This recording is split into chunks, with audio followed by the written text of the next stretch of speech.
محمد رسول الله محمد رسول الله والذين معه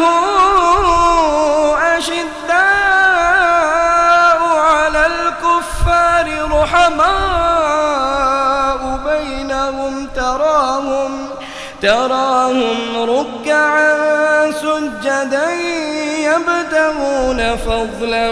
من الله ورضوانا سيماهم في وجوههم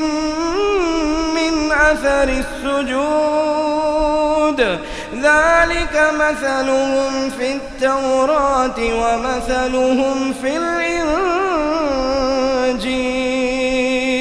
كزرع أخرج شطأه فآزره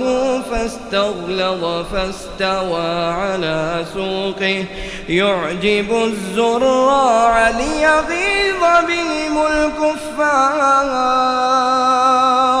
وعد الله الذين آمنوا وعملوا الصالحات منهم مغفرة وأجرا عظيما.